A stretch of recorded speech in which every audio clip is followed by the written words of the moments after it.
Welcome back to our discussion. How will the future of work change in government? Part of the Future Forward Government series sponsored by Deloitte Consulting LLP here on Federal News Radio, part of the Federal News Network. My guests today are Lucy Melvin, Senior Manager for the Human Capital Practice at Deloitte Consulting LLP. Cynthia Bullock is the Human Resources Director and Division Administrator at the Virginia Department of Transportation. And Dia Taylor is the Chief Human Capital Officer and Deputy Ethics Counselor at the Centers for Disease Control and Prevention. And Lucy, I wanted to ask you what you're seeing in this new technological kind of driven and data-driven sort of setup that's affecting workplaces in the highly regulated environments that are federal and state and local agencies. What are some of the new management policies and practices you're seeing that foster connectivity, collaboration, mobile working, that all of these technologies underlie in some sense? Definitely.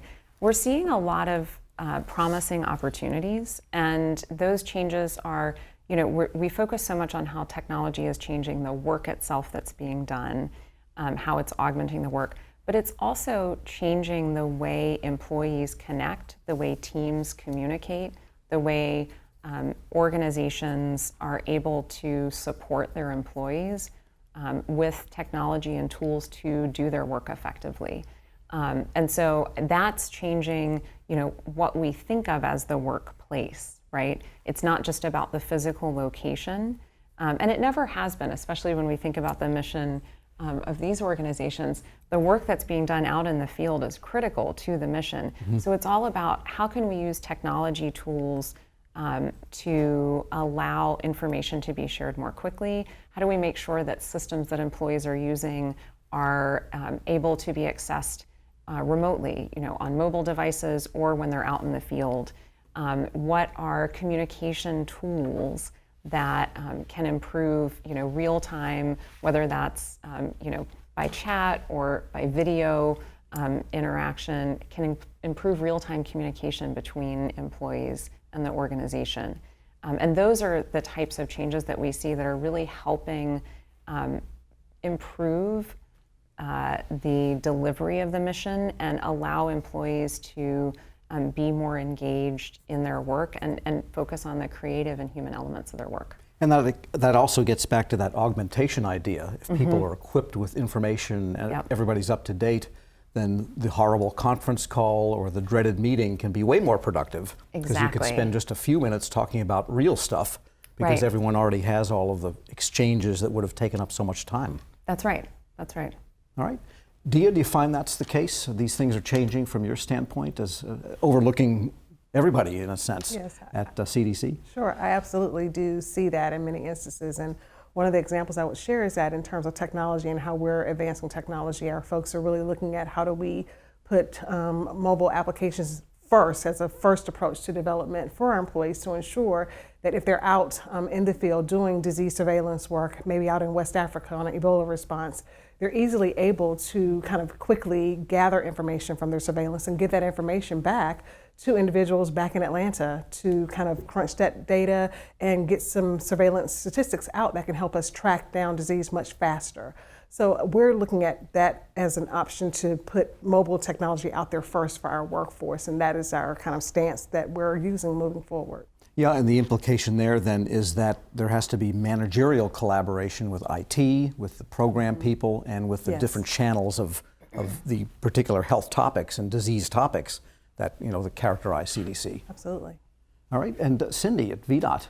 Yes, you have a multimodal agency also. We do, and I think it's interesting when we first started with this initiative, we were talking about workforce skills, as we talked about earlier, and it quickly evolved to understanding all these things that you're saying here. Is that it involves a whole lot more than just the skill sets, and technology being a big piece of that. So those initiatives, we ended up shifting from the Workforce of Tomorrow project to the VDOT of Tomorrow to incorporate all these kinds of things. So we've two of the things that we're doing are we have a very one out of our 10 initiatives.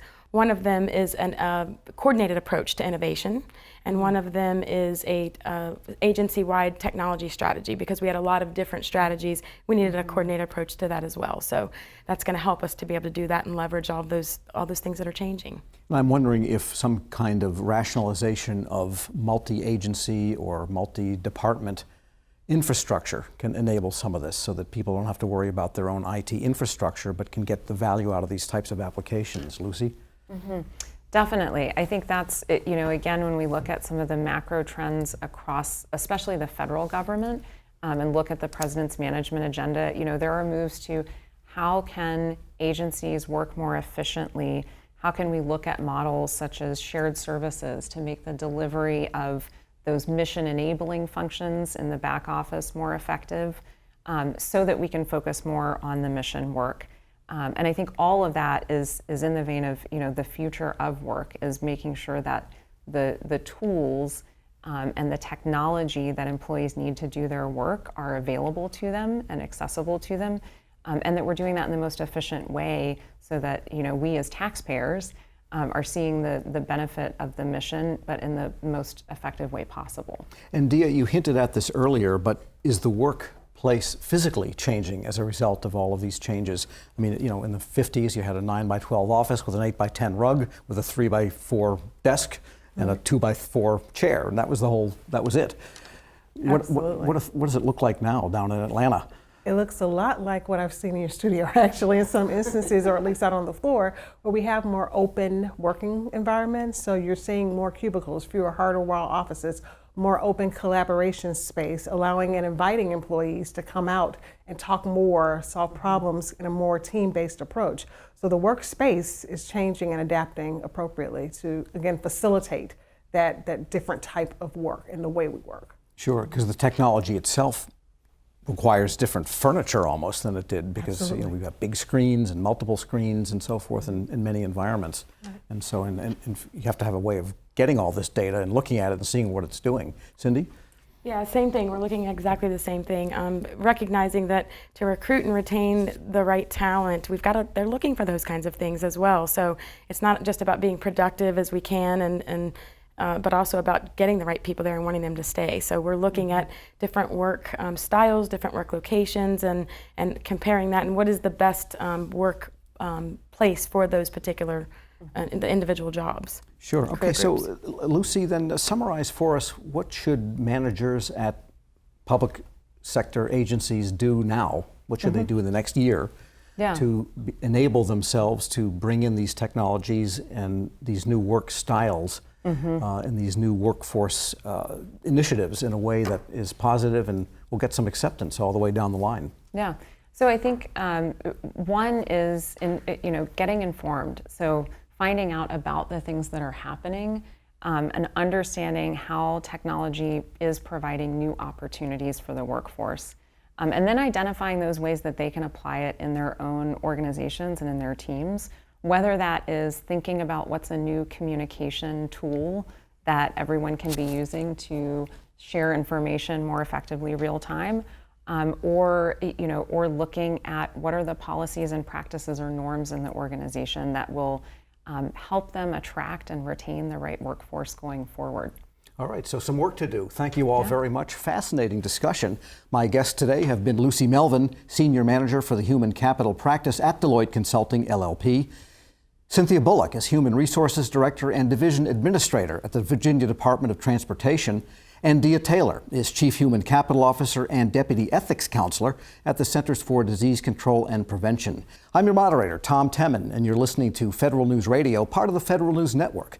For more on this discussion, visit federalnewsnetwork.com and search Deloitte.